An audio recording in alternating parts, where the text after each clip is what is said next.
etterspørselssiden, så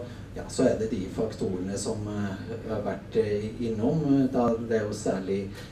demografien, og så ser vi jo på disse brukerfrekvensene og gjør noen forutsetninger da om mulige standardhevinger basert da på at når det er økonomisk vekst i landet, så det også rimelig at folk flest og det politisk ønske om standardheving innenfor helse- og sosialsektoren. Så vi har da et demografialternativ med konstant standard og et referansealternativ med noe økt standard, og det kan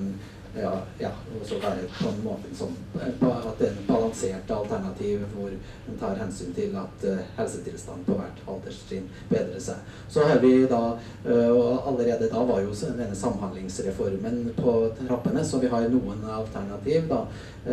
Et alternativ som går på det med substitusjon, som særlig da innenfor pleie og omsorg eller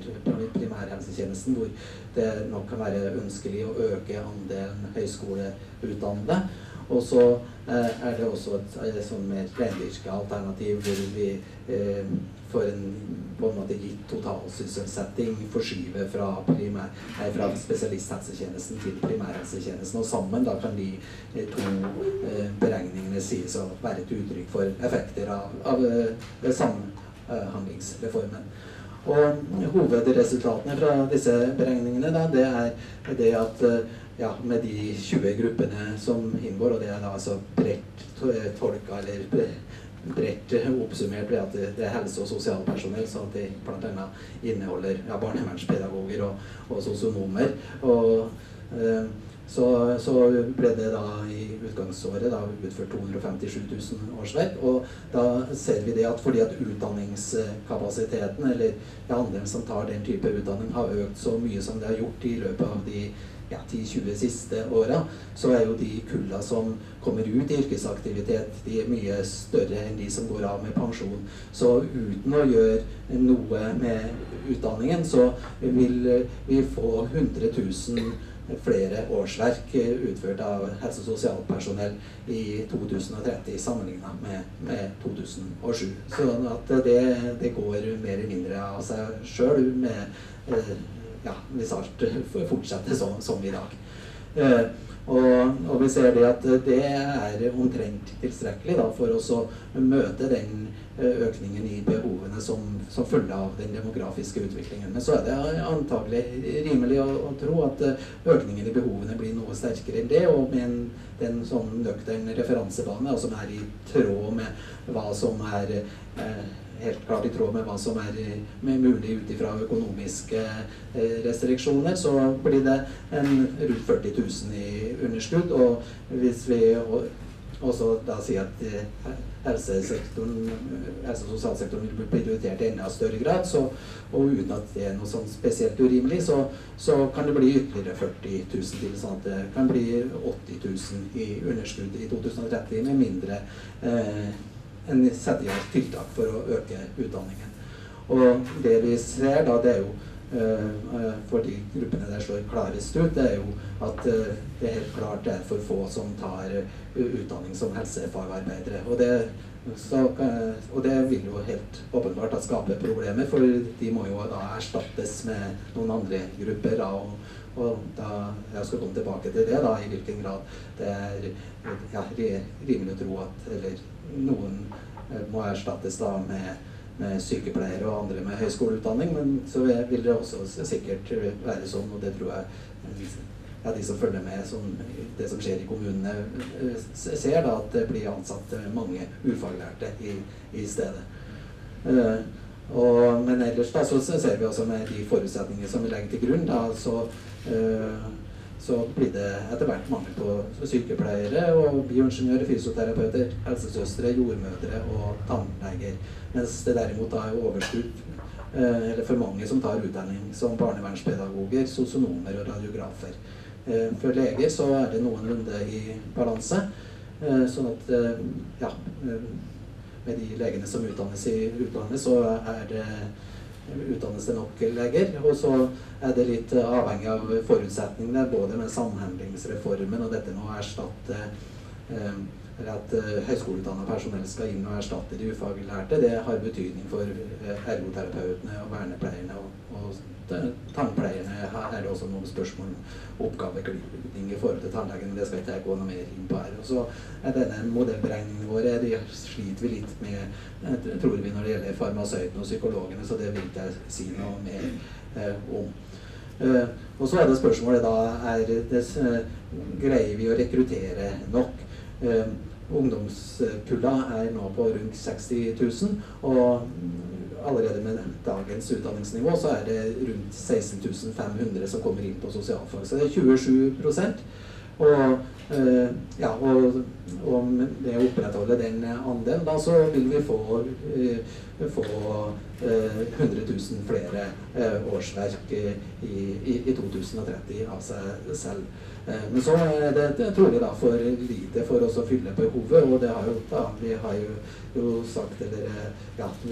Stoltenberg, statsminister kontor, da ringte en dag for Stoltenberg skulle ha holde en tale, og om det var riktig å si da at denne andelen måtte øke til opp mot en tredjedel, og det kan jo være en sånn riktig å si, for å si det grovt, sånn på sikt så må flere, så mye som en tredjedel kanskje inn her. Og på lang sikt da, så vil jo det si at også en tredjedel av sysselsettingen vil jobbe i helse og sosial. Og det er ikke noe urimelig, og det er helt innenfor alle økonomiske rammer, fordi at vi blir jo mer produktive på vareproduksjon, og vi blir rikere, og begge de tingene drar i retning av at andelen sysselsatte i helse og sosial øker på bekostning av de mer vareproduserende områdene. Men så er det da spørsmål om hva som skal til for at ungdom velger en slik utdannelse. De høyskoleutdanningene og universitetsutdanningene så hadde det vært veldig greit, fordi det hadde vært flere som har søkt enn det som har vært utdanningskapasitet.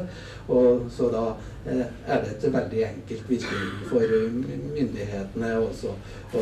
bare regulere utdanningskapasiteten. Øke den, så får vi flere. Mens det har vært da klare problemer med helsefagarbeiderne, og vi ser det at det er flere ting som er spesielt for dem, da, men andelen 50 pluss, den er på 47%, så det er veldig, fordi at mange av disse helsefagarbeiderne, det var et tiltak for å få litt sånn godt voksne kvinner ut i arbeid, og derfor så er det nå veldig mange som er over 50 år, og som derfor vil gå av med pensjon og må erstattes. Og så har vi lagt til grunn da utdanningsforutsetninger her på 4 000 per år, og i og med at såpass mange vil komme til å gå av med pensjon de nærmeste året, så er det denne røde kurven da, som viser tilgangen, at selv om vi nå utdanner 4 000 per år, så er det bare tilstrekkelig til å erstatte de som går av med pensjon. Og så vet vi jo helt sikkert at behovene sånn strengt tatt øker mer enn det. Og nå de siste årene så er det vel ikke sikkert at så tror jeg ikke at den forutsetningen som vi la til grunn har blitt oppfylt en gang, sånn at det kan være enda verre enn det denne figuren viser. Og det er et klart problem, og det har også betydning for behovene for de høyskoleutdannede gruppene, for det at når det blir for få her, så er det jo greit nok at til en viss grad så blir det erstattet med ufaglært personell, men den kan vel ikke erstatte alle disse med ufaglært personell. For sykepleiere da, med disse standardforutsetningene, og der er jo andelen som er over 50 på 35%, og vi har lagt til grunn da, at det skal utdannes 4270 sykepleiere per år, eller det er utdanningskapasiteten, da, så er det jo ikke 100% fullføring, så det er også tatt med i beregningene her. Og det er tilstrekkelig til å møte behovene sånn strengt sett i de nærmeste årene når vi bare legger standardforutsetninger til grunn, men selv med standardforutsetningene så vil det bli mangel på sykepleiere på lang sikt, og det har jo så denne tilbudskurven der liksom krumme den veien, og det har jo sammenheng med at en større andel av sykepleierne blir gamle og går av med pensjon, og derfor må erstattes. Sånn at det blir stadig større og større kull som nærmer seg pensjonsalderen. Så med standardforutsetningene så går det greit, men hvis vi begynner å trekke inn utenforliggende ting da, og her er det en litt annen figur, så den blir litt verre, fordi at det blir så mange kurver, og det var nødvendig da for oss å se på disse alternativene, så her er nullinja, det er balanselinja. Og da ser vi det at alternativet da som for eksempel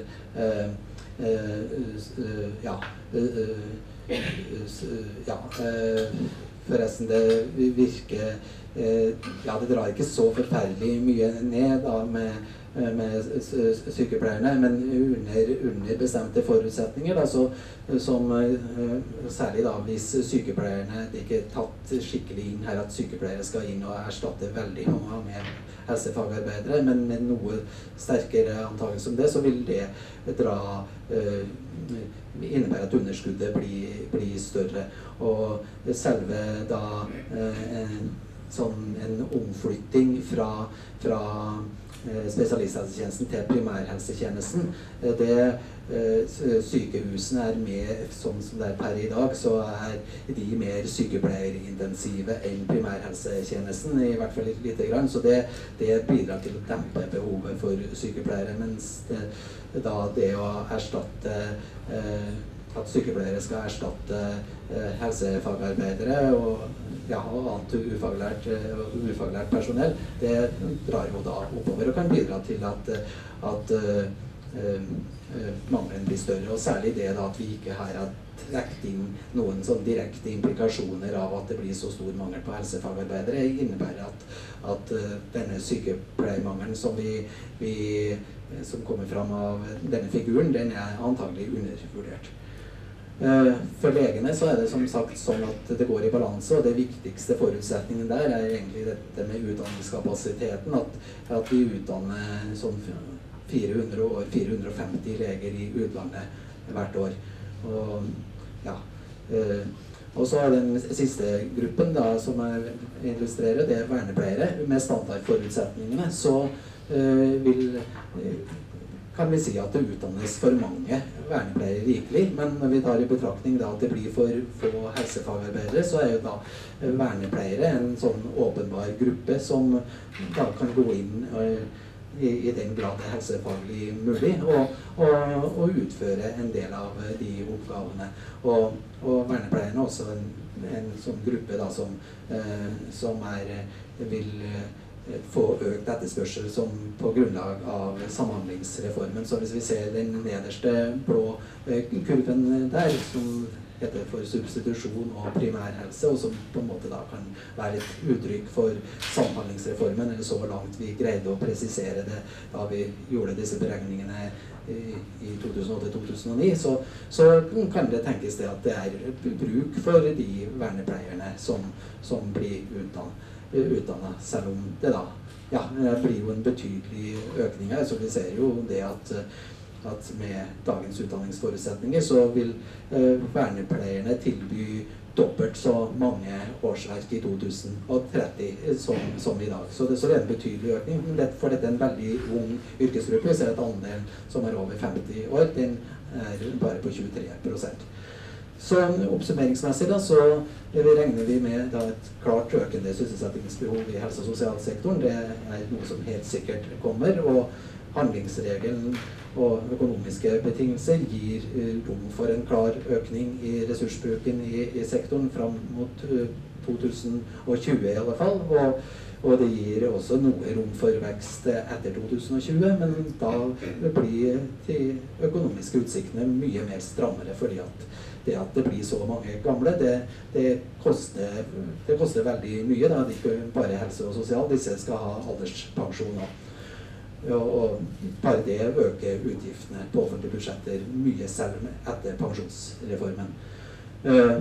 Og etter hvert da, så vil det bli vanskelig å unngå enten økte skatter og egenandeler, eller at det private tilbudet vokser, og dette er da en klar politisk avveining. Og så er det spesielle problemet da, at det blir mangel på helsefagarbeidere, og at det har vært også sykepleiere med dagens utdanningsforutsetninger, så at det må settes i verk tiltak da, for å øke